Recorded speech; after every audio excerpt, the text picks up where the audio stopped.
ওই চট্টগ্রামে আমার যুবক আইনজীবী আমার যুবক দুনিয়া থেকে চলে গেল। ইসকনের ইতিহাস আপনারা ফেসবুক চালান, দেখেন, মিডিয়া গরম, মুসলমান গরম, দেশ গরম। এই জন্যই তো আমি এতদিন বলছি, আমার কথা প্রথম বললে একটু কলিজায় গিয়া আঘাত লাগে, কিন্তু শেষে দেখা যায় ঠিকই। এতদিন বলছিলাম নাকে তেল লাগাইয়া ঘুমাইছো,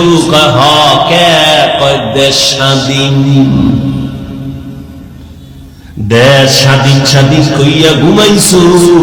যদি না ঘুমাইয়া এখনো সোচ্চার থাকতি, মুসলমানের উপরে চোখ তুইলা কথা বলার সাহস কোন নাস্তিক পাইত না। স্বাধীন কইয়া কইয়া ঘুমাইতো সুরে যুবক,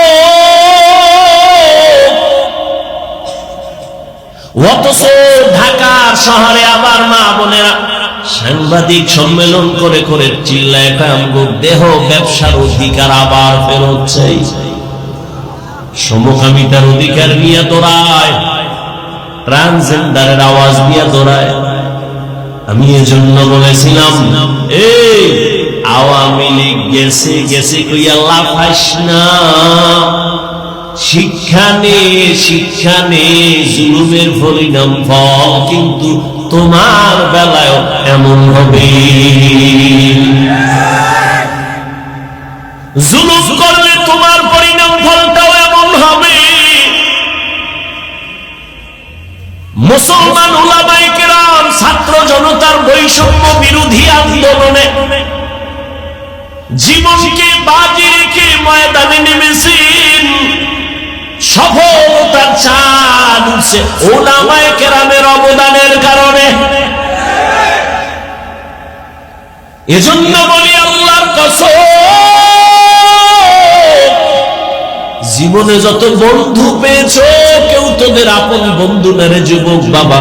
এই জীবনে তোর কলিজার আপন বন্ধু একমাত্র উলামায়ে কেরাম। নাকে তেল লাগাইয়া ঘুমাইস না রে যুবক।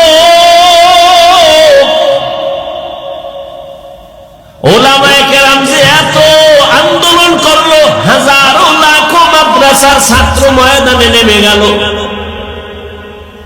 কেউ কিন্তু বলে না আমগো ক্ষমতায় উঠাও এই জন্য আন্দোলন করেছি, বলে নেই। উলামায়ে কেরামের কথা হলো, আমরা জাতির বন্ধু, জাতির উপরে জুলুম হবে, সহ্য করা হবে না।